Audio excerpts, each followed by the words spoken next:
یہ جو دو محبتیں ہیں یہ دو نہیں یہ ایک ہے۔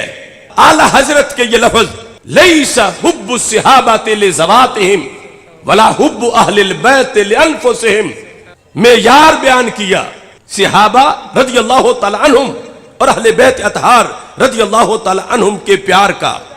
لیس حب الصحابہ لذواتہم اعلی حضرت جن کے نام پر لوگ اپنی سنیت کی شناخت کراتے ہیں تو افسوس ہے کہ اتنے اعتقادی مسئلے پر ان کو چھوڑ کے سائیڈ پہ ہو جائے اور اس وقت یہ ظاہر کریں کہ یہ بس ہمارا اپنا مزاج ہے جو ہم چاہیں وہ کہیں۔ لیس حب الصحابۃ لذواتہم اعلی حضرت فرماتے ہیں کہ صحابہ کی بڑی شان ہے، بڑی شان ہے، بڑی شان ہے، مگر یہ ان کی ذوات کی وجہ سے نہیں ہے، صحابہ کی ذوات کی وجہ سے نہیں ہے۔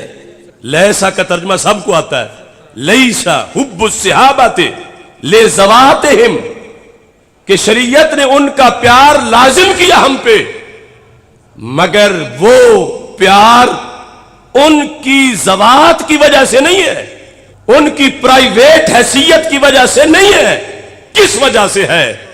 بل حبہم کلہم جمیعا لوصلتہم برسول اللہ صلی اللہ علیہ وسلم کہ سرکار کی نسبت کا فیض ہے، سرکار کی وجہ سے ہے۔ سرکار کی نسبت نہ ہوتی تو یہ ہم پہ ان کا پیار لازم نہ کرتی شریعت، یہ سرکار کی وجہ سے لازم ہوا۔ اور ساتھ ہی ولا حب اہل البیت لانفسہم کہ اہل بیت کی محبت ان کے انفس کی وجہ سے نہیں ہے، بل حبہم کلہم جمیعا لوصلتہم برسول اللہ صلی اللہ علیہ وسلم فرمایا تمام اہل بیت اطہار علیہم رضوان کا پیار شریعت نے ہم پر اس لیے فرض کیا کہ وہ ہمارے نبی علیہ السلام کی آل مبارک ہے۔ اس کا مقصد کیا تھا کہ یہ جو دو محبتیں ہیں یہ دو نہیں یہ ایک ہے۔ اعلی حضرت یہ ثابت کرنا چاہتے ہیں دو نہیں ایک ہے۔ کیوں؟ فرمایا جب محبت کا سبب ایک ہے تو محبت بھی ایک ہے۔ یا تو آل کی محبت کا سبب اور ہوتا، اصحاب کی محبت کا سبب اور ہوتا تو پھر ایک طرف آل والے ہو جاتے دوسری طرف اصحاب والے ہو جاتے۔